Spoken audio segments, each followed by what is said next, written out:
Alors je vais vous montrer le quartier dans lequel je suis à Dubaï en ce moment. Donc c'est le quartier de Shoba Heartland. Et en fait c'est un quartier où il y a énormément de parcs. Donc il y a eu un énorme collège anglais par là-bas à gauche et vous avez des parcs partout en fait dans la communauté là. Donc là vous en avez un là, là on en a un là, je vais vous montrer un petit peu.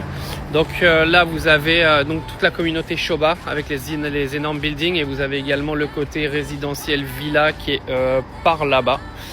Et là vous avez des parcs absolument partout. C'est topissime, il y a de la verdure partout, vous pouvez vous balader, c'est trop cool. Je vais vous emmener jusqu'à l'autre parc pour vous montrer un petit peu aussi ce qu'ils mettent à disposition pour les familles. Parce que c'est vraiment top, c'est vraiment une énorme qualité de vie Dubaï. Honnêtement, quand vous êtes dans des bonnes communities, etc., il y a des qualités de vie de fou, c'est calme.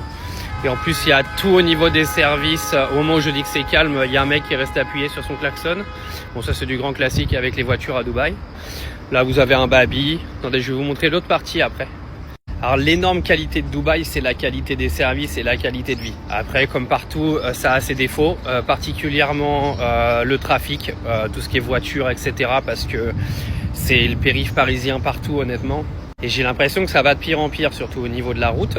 Mais au final, si vous avez compris ça, vous savez où vous installer et vous évitez de venir dans le centre, quoi. C'est un petit peu comme dans toutes les grandes villes du monde. Donc là, en fait, je continue de traverser le premier parc. Vous avez des tables, là, si vous pouvez jouer aux échecs, là. Et je vous emmène dans l'autre parc, parce que du coup, il y a des connexions entre tous les parcs. Là, à la sortie du parc, vous avez même des food trucks qui font des pizzas et tout.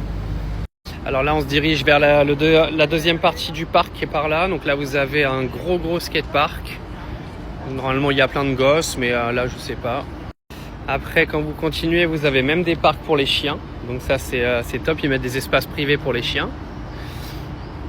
Et donc là, on peut continuer donc au niveau du parc. Donc là, vous avez des endroits si vous voulez vous asseoir et puis être à l'ombre. Enfin, c'est hyper propre, honnêtement, c'est trop cool. C'est calme. Je vais vous emmener jusqu'au bout pour vous montrer un petit peu les installations qu'ils ont fait pour les enfants aussi.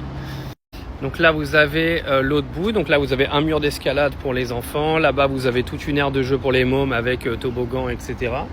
Et ils vous mettent même à disposition ce genre d'espace dans les parcs où en fait, vous pouvez demander à utiliser le barbecue. Donc qui est là, vous avez un barbecue qui est mis.